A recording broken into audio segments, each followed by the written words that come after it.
네, 감사합니다. 우리 하나님 말씀 같이 보겠습니다. 마태복음 11장.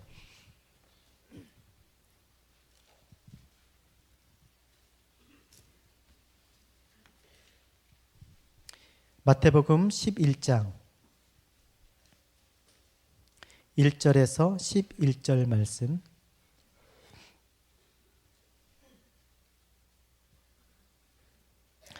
교독하겠습니다. 마태복음 11장 1절에서 11절. 예수께서 12제자에게 명하시기를 마치시고 이에 저희 여러 동네에서 가르치시며 전도하시려고 거기를 떠나가시니라.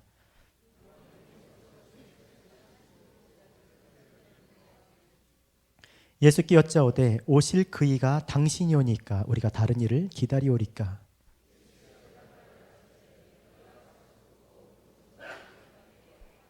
소경이 보며 앉은 뱅이가 걸으며 문둥이가 깨끗함을 받으며 귀머거리가 들으며 죽은 자가 살아나며 가난한 자에게 복음이 전파된다 하라.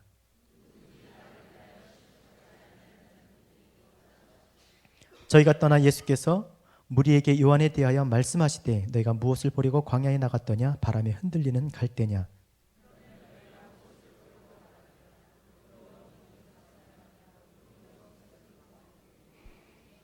그러면 너희가 어찌하여 나갔더냐? 선지자를 보려더냐? 옳다.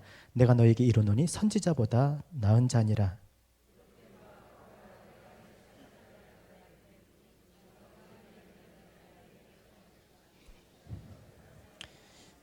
같이 읽겠습니다.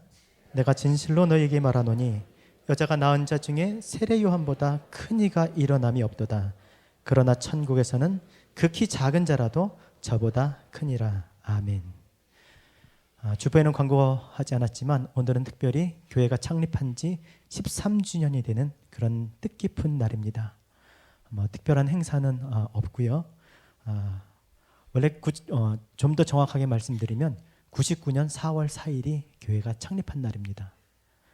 그래서 오늘 그날을 맞아서 오늘 이 시간에는 교회의 본질, 처음 개척했을 때 그때를 한번 생각해 보면서 교회의 본질이 무엇인지, 본질에 대해서 함께 말씀을 나누려고 합니다. 우리가 잘 알듯이 바벨론 포로에서 돌아와 성전을 재건한 이스라엘 백성들의 마음속에는 이런 생각이 있었어요. 성전만 재건되면 뭔가 좋은 일이 있을 것이다. 좀 나아질 것이다. 어쩌면 다윗 때에 있었던 하나님께서 이스라엘에게 주셨던 그 영광을 회복시켜 주실지도 모른다라는 생각을 가지고 성전을 짓기 시작합니다. 그리고 지었어요. 그런데 수십 년이 흘러도 별로 달라지는 것이 없었습니다. 그러자 그들이 신앙이 점점 약해지기 시작했어요. 성전을 지었던 그 열심 있던 마음들이 이제 점점 변질되기 시작했어요. 그래서 11조를 안 드렸고요. 그 다음에 하나님 앞에 드려서는 안 될 것들을 드렸어요. 더러운 거, 눈먼 거, 병든 것. 그리고 그렇게 드릴 뿐만 아니라 그들의 삶도 그렇겠죠. 그들이 그런 것을 드릴 그런 상태가 되니까 그런 걸 드렸겠죠. 제정신이면 그런 걸 드렸겠습니까? 그들이 제사장도 그렇고 많은 백성들이 이방 신의 딸들과 결혼하고 거룩한 하나님의 백성들이 하나님의 백성답게 살지 않았던 것이죠. 그러면서 우리가 언제 하나님을 더럽게 했냐고. 그래서 하나님께서 성전문을 닫아버리셨어요. 성전문만 닫은 것이 아니라 하늘문을 닫으신 거죠. 더 이상 선지자를 보내시지도 않았고 더 이상 말씀하시지도 않았어요.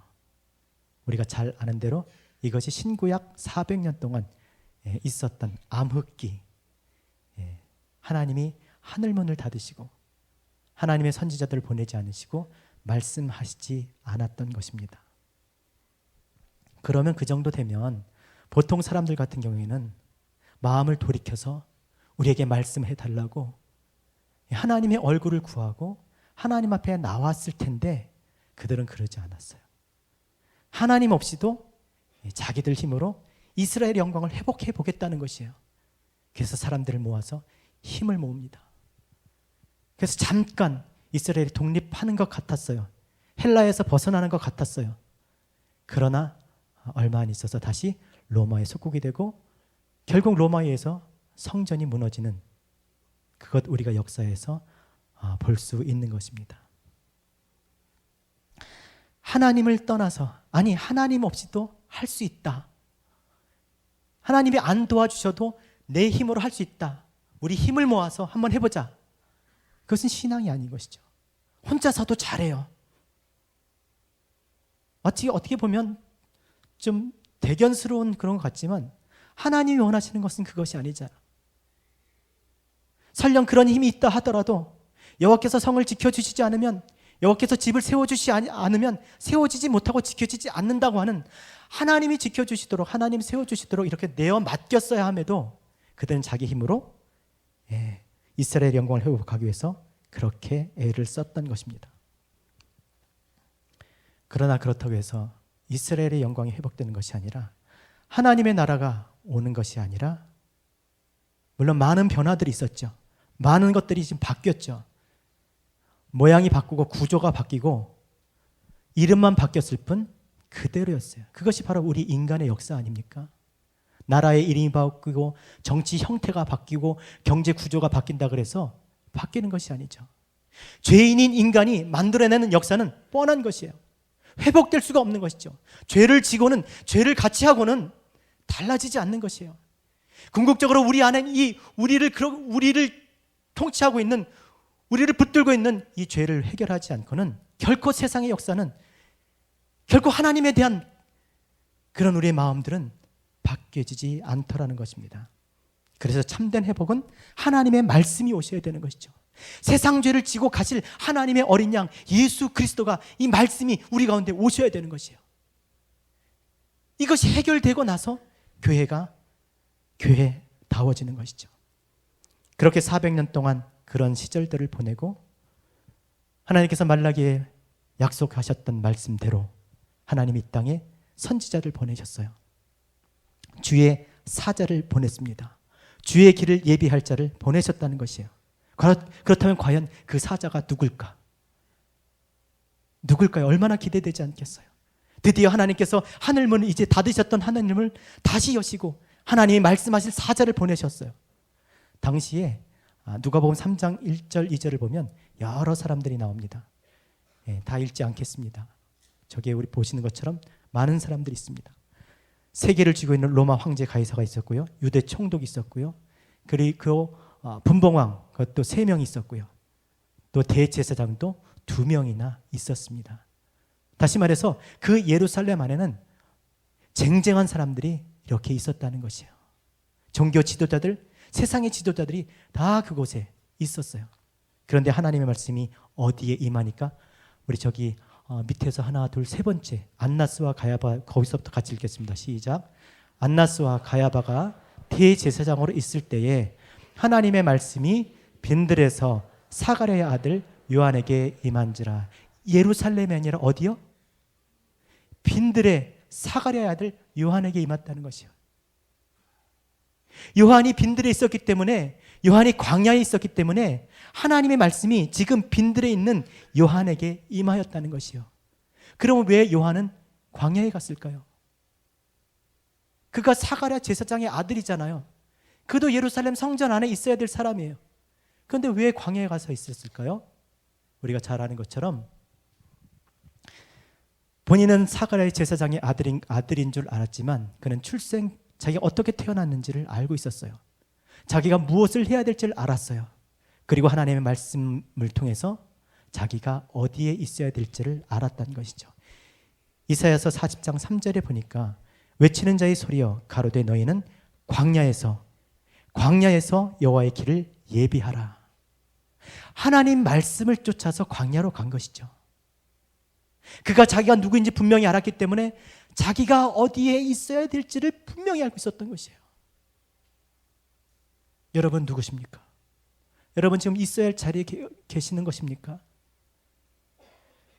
지금 있어야 할 자리에 계시는 거죠. 그렇게 말씀을 따라서 요한이 광야에 있었던 것이에요.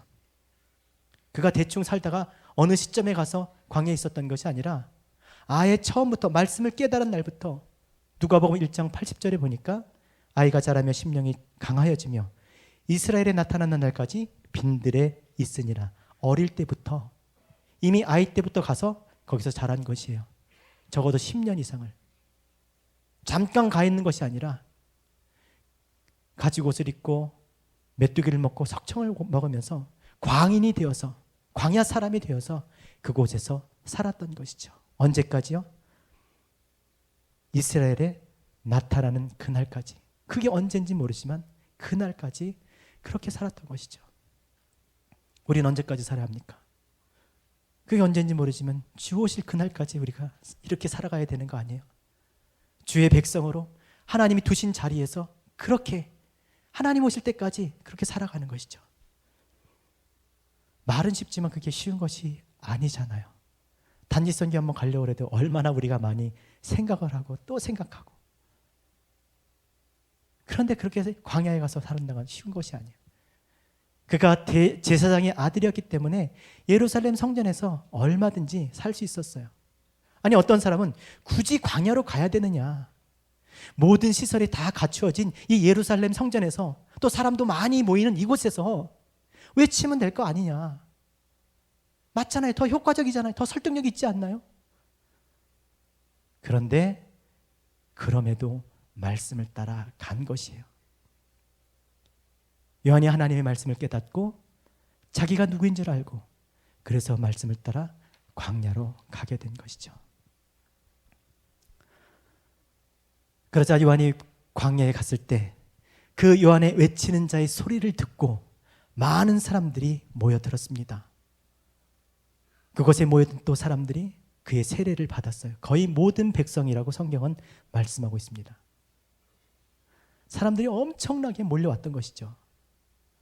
그러면서 어떤 사람은 혹시 당신이 메시아가 아닙니까? 아니, 혹시 당신이 엘리야가 아닙니까? 그렇게 이야기하는 사람도 있었어요. 그때 요한이 어떻게 얘기했습니까? 내가 아니다. 나는 지금 여러분에게 물로 세례를 주지만 내 뒤에 오시는 분은 불로 세례를 줄 것이다. 나는 빛이 아닙니다. 나는 등불일 뿐입니다. 나는 쇠하여야 하고 우리 뒤에 오시는 그분이 흥해야 합니다. 그분이 잘 돼야 되는 것이죠. 나는 아무것도 아닙니다. 나는 그분의 신들매도 감당치 못하겠습니다. 신을 드는 하찮은 종만도 못한 사람입니다. 라고 그렇게 고백했던 것이에요. 얼마나 귀합니까, 여러분? 이 정도 되면 우쭐거리지 않겠어요? 당신 엘리야가 아닙니까? 아, 내가 엘리야 같아요? 엘리야인가? 엘리야일걸? 엘리야지? 엘리야입니다. 예, 맞습니다. 아, 역시 영안이 있으시네요. 그렇게 얘기할 수도 있어요. 사람들이 다 그렇게, 모든 백성이 그의 세례를 받았으니까 엄청 부흥한 겁니다. 너무나 많은 사람들이 그를 높이고 있었어요.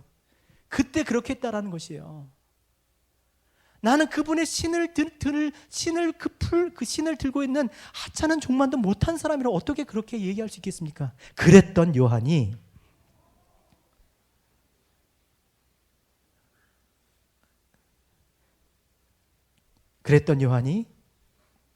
주님께 제자를 보내서 이렇게 묻습니다. 당신이 오실 메시아가 맞습니까?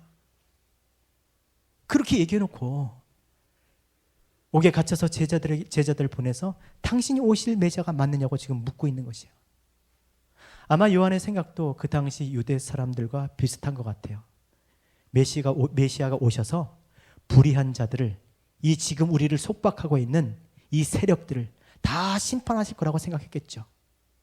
성경에 있는 대로 알곡은 모아 곳간에 들이시고 쭉정이는 꺼지지 않는 불로 태워서 이스라엘의 영광을 회복시켜 주실 줄 알았어요.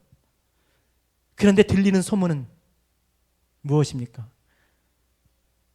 언제나 주님은 안진뱅이, 문둥이, 소경, 귀머거리, 절름발이, 마른 자, 그런 사람들 속에서 그런 사람들을 고치면서 계시는 거예요. 우리야 다 아니까 참 귀하죠. 그렇죠? 우리가 본질을 아니까 우리는 이것을 정말 귀하게 여기는 거지만 당시 이스라엘의 영광을 꿈꾸는, 그 영광의 회복을 꿈꾸는 사람들에는 이해가 안 가는 것이에요. 아니, 그 사람들을 고쳐서 뭘 하겠다는 거예요? 그래, 맞아요. 죽은 자를 살렸다 해요. 나사로가 뭘 했습니까? 다 계속 주님만 줄줄줄 쫓아다니면서 뭐 먹을 거나 구하지 않겠어요? 병을 낫다고 해서 그들이 군대가 될 것입니까?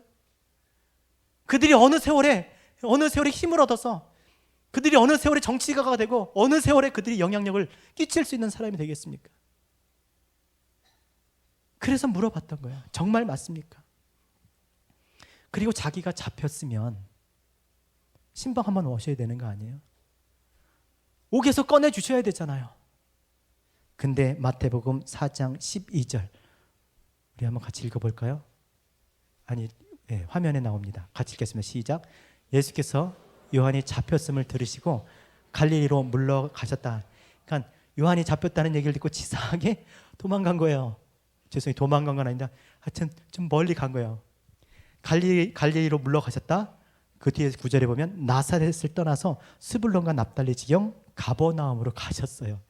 멀리 갔더니 가버리셨어요. 오셔도 현치 않은데 신방 한번 안 오시고. 요한이 얼마나 섭섭했겠어요.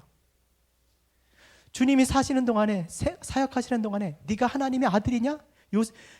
네가 요셉의 아들 아니냐? 네가 목수의 아들이 아니냐? 네가 아브라함보다 먼저 났냐? 끊임없이 그의 그 하나님의 아들이신 것에 대해서 공격받고 있었어요. 그때 요한이 어떻게 했습니까?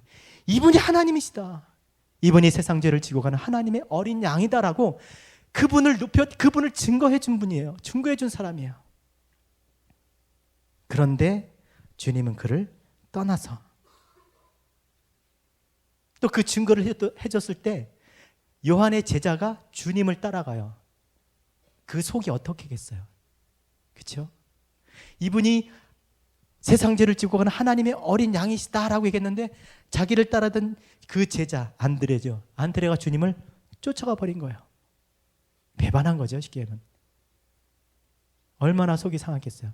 또 안드레는 자기 집에 가서 자기 형까지 데리고 주님을 쫓아갔어요. 그 형이 누굽니까? 안드레 형. 누구죠? 베드로잖아요. 그러니 얼마나 속이 쓰리겠습니까? 정말 일평생 주님을 위해서 살았는데 주밖에 모르고 주를 위해서 살았는데 결국 돌아오는 것이 아무것도 없는 그런 모습을 지금 가지고 있는 것이에요. 얼마나 섭섭했을까. 그래서 이번 기회에 아예 가서 한번 당신이 메시아가 맞느냐고 한번 정말 확인해 보고 싶었던 것이죠. 오실 그이가 당신입니까? 아니면 우리가 다른 사람을 기다려야 합니까? 그때 주님이 뭐라고 말씀하셨습니까? 내가 메시아다 라고 했으면 얼마나 좋겠어요. 정말 중요한 부분에 대해서는 주님은 정확하게 말씀하시지 않으세요. 알 것 같기도 하고 모를 것 같기도 하고. 가서 뭐라고 얘기하라고 그랬냐면 지금 내가 하고 있는 일을 네가 지금 본 대로 가서 요한에게 얘기하라는 거예요. 내가 지금 뭘 하고 있는지를 가서 얘기하라는 거예요. 이것은 주님께서 정말 지금 뭔가를 지금 의도하고 말씀하시는 거예요. 뭐 내가 기적을 지금 행하고 있으니까 나 아직 건재하다. 아직도 나 능력 있다. 그런 얘기를 하는 것이 아니죠. 누구를 고치고 지금 누구를 살리고 그것을 가서 전하라는 것이 아니라 내가 지금 무엇을 하고 있는지를 그것을 얘기하라는 거예요. 요한이 하나님의 말씀을 알았다면, 성경에 기록된 것을 알았다면, 성경의 메시아가 어떤 사람이고 어떤 사역을 하는 것을 알았다면 그가 분명하게 알 수 있을 거라는 거죠. 주님께서는 지금 성경에 기록된 것을 지금 내가 하고 있다라는 것이에요. 성경에 메시아가 무엇을 할 것인지 기록한 대로 지금 주님께서 행하고 있다는 것을 지금 말씀해 주고 있는 것이죠. 이사야서 61장 1절에서 2절. 이미 이사야서에서 이렇게 말씀하고 있는 거예요. 메시아가 와서 뭘 할 건지를. 자기도 이사야서를 읽고 광야에 간 거잖아요. 자기도 이사야서를 읽고 외치는 자의 소리가 된 거잖아요. 그러면 주님이 메시아인지 아닌지는 어떻게 알아야 돼요? 이사야서를 읽어보면 되잖아요. 성경을 읽어보면 되잖아요. 성경을 통해서 보면 참인지 바른 것인지 알 수 있다는 것이에요. 오늘 본문 5절이 소경이 보며 앉은뱅이가 걸으며 문둥병자 깨끗함을 받으며 귀머거리가 들으며 죽은 자가 살아나며 가난한 자에게 복음이 전파된다 하라 그랬어요. 무엇을 얘기하고 있습니까? 내가 지금 메시아로서 메시아 일을 하고 있다라는 것이에요. 복음이 전파되고 있다라는 거예요. 자기 생각에는 무력으로, 사람의 힘으로, 어떤 정치적인 그런 어떤 모양으로 불의한 세력을 몰아내야 이스라엘이 회복되고 하나님의 나라가 올 것처럼 생각을 했지만, 주님은 메시아로서 복음을 전파하셔서 이 전파된 복음을 통해서 하나님의 나라가 지금 이루어지고 있다는 것을 말씀하고 있는 것이에요. 하나님의 나라는 이렇게 임한다는 것이에요. 하나님의 말씀이 전해짐으로 인해서 그 말씀을 통해서 그 영혼이 살아나고 치유가 일어나고, 그 치유된 심령을 통해서 그들이 정말 자기의 삶을 하나님 앞에 굴복할 때, 정말 우리 눈에 볼 때는 소경이요, 거지요, 정말 문둥병자요, 안진병이요, 정말 하찮은 사람으로 보일지 몰라도 하나님의 나라가 이루어지고 있다라고 하는 것을 보여주고 있다는 것입니다. 말씀이 전파됨으로, 말씀이신 그분이 이 땅에 오셔서 기록한 말씀대로 말씀을 전파하심으로 하나님의 나라가 지금 임하고 있다는 거예요. 힘과 무력이 아니에요. 정치가 아니고 타협이 아니라, 사람들의 어떤 그런 회합이 아니라 하나님의 말씀이 임해야 하나님의 나라가 온다라는 것이에요. 그래서 예수님께서 공생애를 처음 시작하실 때 자기 고향 나사렛 회당에 가셔서 처음 하신 일이 뭐냐면, 하나님으로서 엄청난 자기를 나타낼 수 있는 그런 기적이 아니라 정말 하찮은 거, 여러분도 할 수 있고 저도 할 수 있는 그거 하셨어요. 무엇입니까? 성경 읽기예요. 성경 읽기. 우리 한번 찾아서 읽어볼까요? 누가복음 4장 16절, 19절, 16절, 17절만 읽겠습니다. 시작.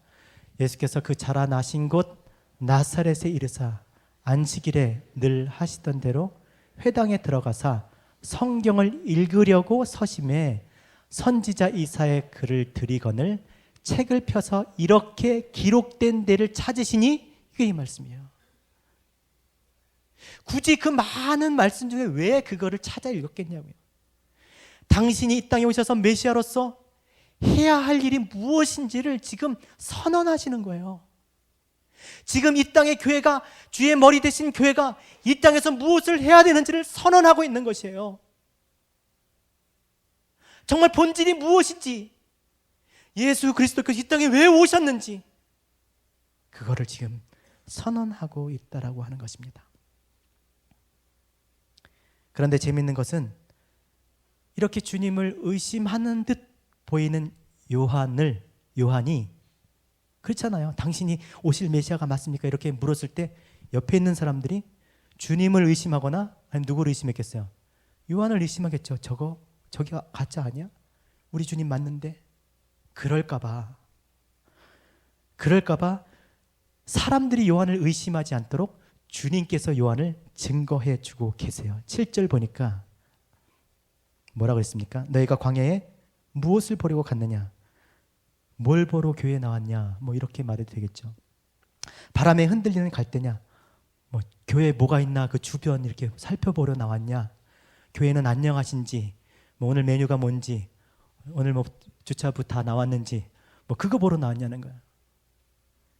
아니면 부드럽고 화려한 옷 잘 입은 사람, 오늘 누가 잘 입고 나왔나? 2012년 패션을 오늘 이번에 유행하는 컬러는 뭘까? 그런 거 보러 나왔냐는 거야. 그런 사람은 다 궁정에 있다는 거야. 그런 사람을 보러 나온 것이 아니지 않느냐? 교회에 그런 사람 보러 나온 것이 아니지 않느냐? 선지자를 보러 나온 것 아니냐? 하나님의 말씀을 전하는, 말씀을 들으러 나온 것 아니냐? 맞다, 그가 선지자다. 그것도 선지자보다 나은 선지자다 하시며 10절에 기록된 바 성경에서 말한 사람이 바로 이 사람이라는 거예요. 성경을 통해서 이 사람이 선지자다라고 지금 주님이 증거해 주시는 거예요. 여러분 귀한 거 아니에요? 주님께서 성경을 통해서, 이미 예언된 기록된 성경을 통해서 그 사람을 지금 증거해 주고 있다라는 것이죠. 그런데 거기에 더 나아가서, 그것도 대단한데 우리 같이 한번 읽어볼까요? 10절. 네, 11절 시작. 내가 진실로 너에게 말하노니 여자가 낳은 자 중에 세례 요한보다 더 큰 이가 일어남이 없도다. 뭐라고까지 지금 극찬을 하세요? 여자가 낳은 사람 중에 세례 요한이 제일 크다라는 거예요. 왜 모세도 있는데요? 세례 요한이 커요? 모세가 커요? 키를 얘기하는 게 아니에요, 여러분. 누가 키 크냐 그게 아니라 모세는 광야에서 40년 동안 200만이 넘는 사람을 먹이고 그를 하나님의 약속하신 가나안 땅에 약속의 땅에 인도한 사람이잖아요. 200만을 40년 동안. 엘리야도 있잖아요. 엘리야는 어떤 사람입니까?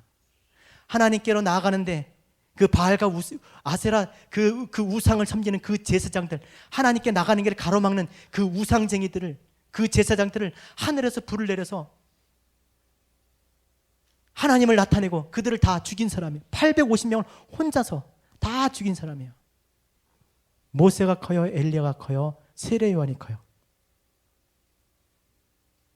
사역의 크기나 능력으로 볼 때 세례 요한은 게임이 안 되는 거죠.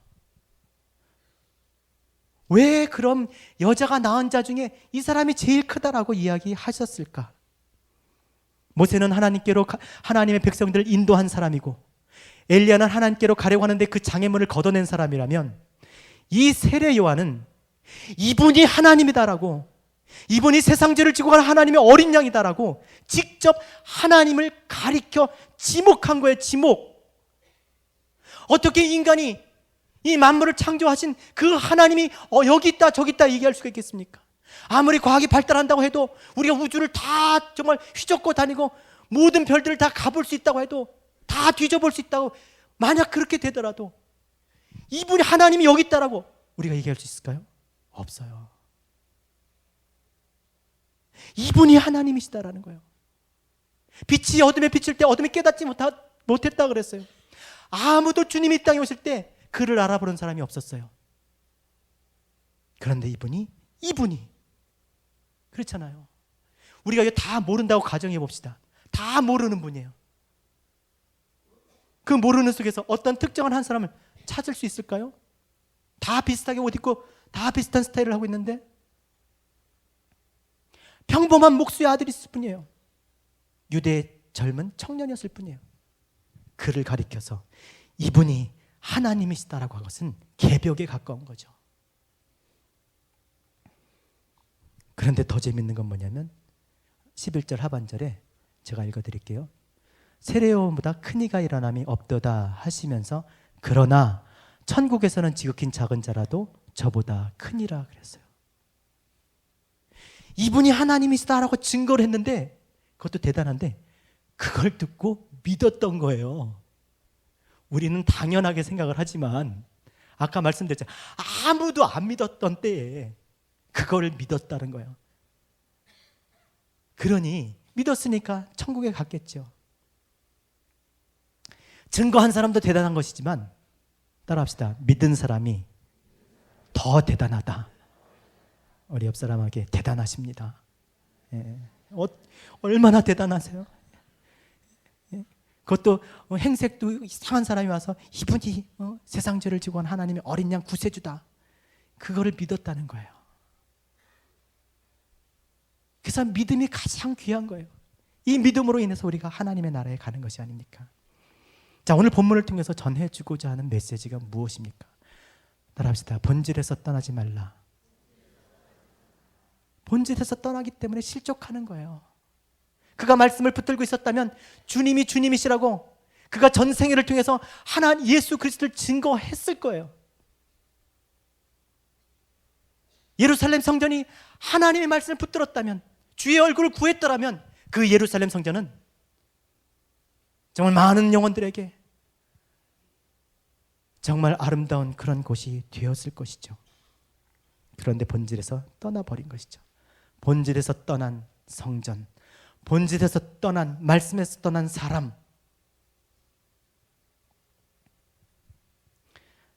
다 갖추어져 있어도 예루살렘이 얼마나 많이 잘 갖춰져 있습니까? 가면 모든 것이 다 해결되는 것이죠. 굳이 뭐 돈을 유대 화폐로 헌금을 내야 되는데 그 유대 화폐로 종교세를 낼 필요가 없이 그냥 가면 다 바꿔줘요. 거기서 환전소. 또 집에서 뭐 그 희생 제물을 그 짐승을 구별해서 애지중지하면서 그거 흠 없이 잘 키워서 또 그걸 또 끌고 오려면 얼마나 힘을 들겠습니까? 그럴 필요 없어요. 왜? 가면 다 팔아요. 또 가서 거기서 사면 바로 합격이에요. 왜 얼마나 편해졌습니까? 예배의 본질이 뭐예요? 신앙생활의 본질이 뭐예요? 편한 것이에요? 점점 잘 되고 점점 편해지는 것이 그것이 본질입니까?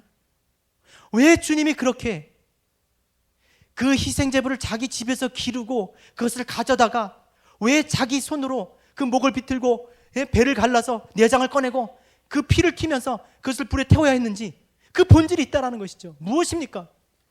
제물을 받기 위해서 그러시는 것이에요. 제물이 아니에요. 그 제물을 통해서 하나님이 우리의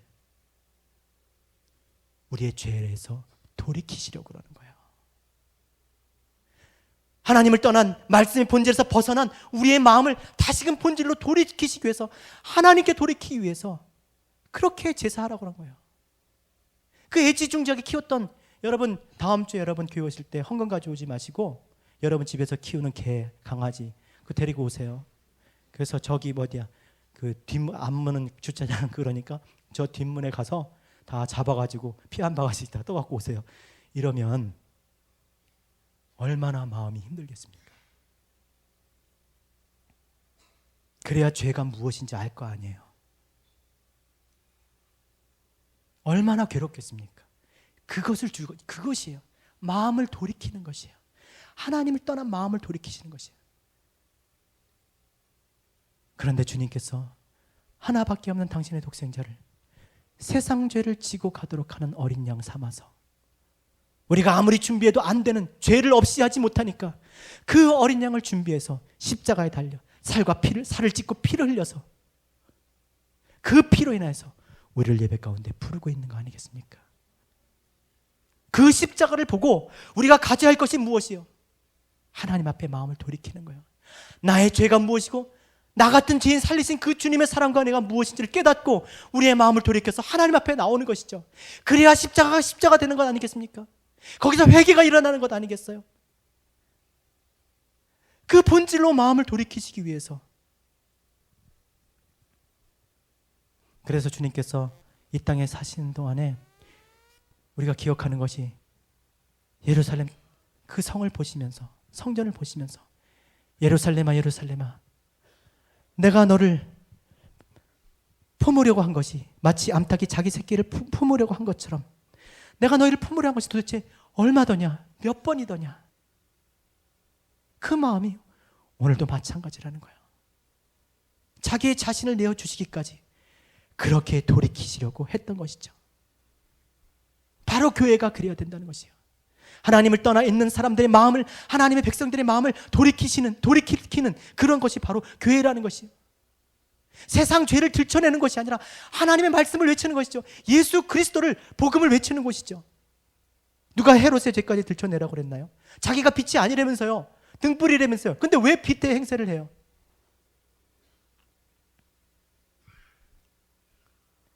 그래서 교회는 끊임없이 예수 그리스도를 외쳐야 하는 것이에요. 근데 여기 보니까 세례요한이 뭐라고 외쳤냐면 주의 길을 예비하라, 회개하라. 주의 길을 예비하라, 그 길을 평탄케 하라. 그 길을 평탄케 하래요. 여러분, 그 길을 평탄케 하라는 것이 무엇입니까? 뭐 요즘은 뭐 길이 다 잘 포장이 돼서 그런 일이 없지만 옛날에 그 시골길, 흙길은 장마가 오면 그냥 비가 많이 오면 그냥 길이 없어지기도 하고 또 뭐 길이 뭐 산사태 나서 덮이기도 하고 그런 적이 많이 있지 않습니까? 근데 옛날, 그 아주 옛날, 이 당시는 뭐 어땠겠어요? 비가 오면은 아예 뭐 지금 뭐 장비가 있는 것도 아니고 사람들이 모여서 이렇게 하다 보면 안 되니까 뭐 돌아서 가기도 하고, 그러니까 뭐 길이 꾸불꾸불해지기도 하고 그런 거 아니겠어요? 그래서 옛날에 왕이 행차할 때 사람을 먼저 보내서 외치는 자를 먼저 보내요. 그래서 왕이 이쪽으로 지나가시니까 사람들한테 외쳐요. 왕이 지나가시니까 그 길을 예비하라, 그 길을 평탄케 하라. 그러면 그 지역 사람들이 다 뭐 이런 도구들을 가지고 나와서 막 길을 정비했어요.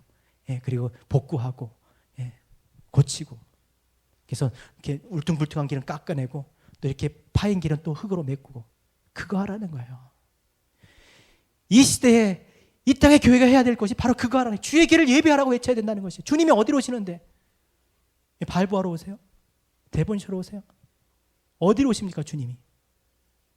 내 안에 오셨다면서요. 그럼 주님 어디서 오셨는지 아실 거 아니에요. 어디로 오세요? 마음의 길을 통해서 오시잖아요. 주님이 마음의 길을 통해서 오신다고 한다면 우리도 주의 길을 예비해야 된다면 높아진 마음들을 깎아내리고 교만한 마음을 쳐내고 완악한 마음들을 파내고 무너져서 낙심하고 정말 자기를 비하하고 그 길을 아예 쓸려 내려간 것 같은 그런 마음들, 상처 있는 마음들을 다시 메꾸고 해서 회복해서 그것을 준비하라는 것이죠. 그게 회개예요. 회개한 심령에 주님께서 임하신다는 거예요. 그래서 우리가 준비해야 될 것은, 마지막 때를 사는 우리가 준비해야 될 것은 회개예요. 말씀이 우리의 영혼 안에 들어오셔야 이 말씀으로 우리가 강건케 되고 우리의 모든 생각과 의지가 굴복되고 죄에 매여서 종로를 했던 우리의 몸을 하나님이 기뻐하시는 거룩한 산 제사로 드릴 수 있기 때문에, 말씀이 우리 안에 들어오셔야 되기 때문에 우리의 마음을 쳐내야 되는 것이죠. 높아지고 교만했던 마음들을 쳐내야 되는 것이에요. 자기밖에 모르고 내가 했습니다, 그런 마음들을 다 쳐내야 되는 것이죠. 하나님 없이도 우리가 할 수 있습니다 하는 그런 마음들, 하나님 없이는 아무것도 할 수 없습니다, 그런 마음으로 돌아가셔야 된다는 거예요. 그래서 마지막 때 우리가 준비해야 될 것은 그런 마음의 상태를 유지하는 거예요. 뭐 예수 믿으면서 한두 번 회개 안 해본 사람 어디 있겠어요? 눈물 콧물 다 안 흘려본 사람이 어디 있겠어요? 그걸 얘기하는 게 아니에요. 한두 번 처음 회심했을 때 그걸 얘기하는 게 아니라 끊임없이 그 길이 평탄하게 돼요. 그 길을, 그 대로를, 그 첩경을 예비하라는 거예요. 넓히라는 거예요. 아무런 거침없이 지장 없이 하나님 말씀이 내 안에 왕래하는 상태가, 검문소 다 제거내고요, 장애물 다 치워내라는 것이에요. 끊임없이 염려하고 걱정하고 정말 온갖 악한 생각, 그런 것들 다 치워내고 하나님 말씀하시면 그 말씀이 순조롭게 들어오실 수 있도록, 그런 마음의 상태를, 그거를 회개라고 하는 것이죠. 여러분, 그런 상태에서 오늘도 말씀하시면 기쁨으로 순종할, 기꺼이 주님을 따라갈, 주를 위해서 살 그런 마음의 준비가 되셨어요? 주님이 지금 오늘에도 이 땅에 오신다면 주 예수여 어서 오시옵소서, 정말 눈물로 정말 이 땅에서 정결한 신부가, 교회가 기다렸던 것처럼 그렇게 주님 앞에 등불을 들고 나갈 수 있는 그런 준비가 되셨습니까? 교회의 본질이 무엇이요? 그것을 준비시켜 주는 거 아니에요? 그냥 예배를 때우게 하는 것입니까? 의무를 행하게 하는 것입니까? 그 마음을, 하나님 없이도 살아왔던 그 마음들을 꺾고 하나님 없이는 살 수 없는 그런 마음이 돼야 된다는 거죠. 그것을 위해서 하나님의 영광의 보좌를 버리시고 인간의 몸을 입으시고 십자가에 내려오셨어요. 달려 죽으신 거죠. 자기를 이 땅에 던져, 죄인이 이 세상에 자기를 던져 이 땅에 오신 것처럼 우리도 그와 같은 삶을 살아야 된다는 것이요. 오늘 주님은 분명히 말씀하십니다. 너희가 세상의 빛이요 소금이다. 소금의 본질이 뭡니까, 여러분? 소금 자체가 중요한 게 아니라 난 소금이야. 그거 아무 소용 없어요. 소금의 본질이 무엇입니까? 짠맛을 내는 거잖아요. 맛을 내야 되는 거예요. 요즘 그냥 세상 분위기가 차가워서 잘 안 녹아. 내가 녹고 싶은데 잘 안 되네. 내가 너무 커져 딱딱해가지고 잘 안 녹아. 본질이 맛을 내는 거라면서요. 그럼 자기를 부숴서라도, 자기를 가루로 만들어서라도 어떻게든 맛을 내야 되는 거 아니에요? 자기는 점점 커지고 있는데 맛은 안 나요. 길가에 버려져서 사람들이 밟고 가는 거 싫어하고 그러잖아요. 자기를 깨뜨려서도 어떻게든지 맛을 내야 된다는 것이죠. 아무리 교회에 사람이 많이 모여도, 아무리 교회가 부유해도, 라오디게아 교회처럼 아무리 목사님이 유명하고 심지어 그 교회 장로님이 대통령이 장로님이 돼도 맛을 내지 못한 소금은 아무짝에도 쓸 수가 없다라는 것입니다. 맛이 나야 된다는 것이에요. 맛을 낼 때 소금이라는 것입니다. 주님은 흥하여야 되고 나는 쇠하여야 됩니다. 교회가 교회를 위한 교회가 아니라 주님을 위한 교회, 세상을 위한 교회, 복음을 위한 교회, 그런 교회 되기 위해서 나는 어떻게 돼서라도, 나는 부서지고 없어져라도, 나는 정말 사라져도 괜찮다고 하는 그런 마음을 우리가 가져야 된다는 것이에요. 시 한 편 소개하겠습니다. 소금 인형, 아마 아시는 분들 많이 아실 텐데 류시화라는 분이 지으신 거예요. 바다의 깊이를 재기 위해 바다로 내려간 소금 인형처럼 당신의 깊이를 재기 위해 당신의 피 속으로 뛰어든 나는 소금 인형처럼 흔적도 없이 녹아버렸네. 이것이 바로 교회가 이 땅에서 살아야 할 삶인 것이에요. 교회는 쇠하여져도 주님이 흥하여지는, 교회가 약해져도 복음이 온 세상을 덮을 수만 있다면 하는 마음으로 녹아지는 교회, 나누는 교회, 온 세상에 복음을 전파하는 그런 교회 되었으면 좋겠습니다. 그래서 교회는요, 교회 다니는 사람들이 세우는 게 아니에요. 교회 출석하는 사람들이 교회를 세우는 것이 아니라, 그런 분도 귀하죠. 그러나 교회는 하나님의 뜻을 위해서 자기의 뜻을 꺾은 사람들을 통해서 교회가 세워지는 것이에요.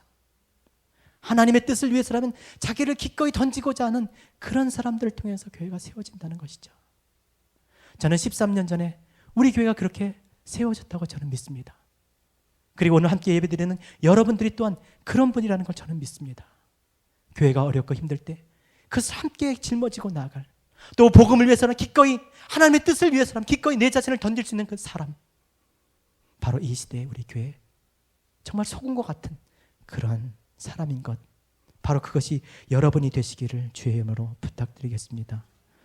한번 고백합시다. 뜻이 하늘에서 이루어진 것 같이 땅에서도 이루어지이다. 기도하겠습니다. 하나님 감사합니다. 정말 그렇게 살고 싶습니다. 우리의 삶은 약해져 가도 정말 주님의 복음은 더욱더 흥해가는, 나는 작아져도 정말 주님이 커지는, 나는 없어져도 주님이 나타나는 그런 삶, 그런 교회 되게 하여 주시옵소서. 예수님의 이름으로 기도합니다. 아멘. 우리 다 같이 자리에서 일어나셔서 우리 377장 5절 우리 같이 부르시고 봉헌하겠습니다.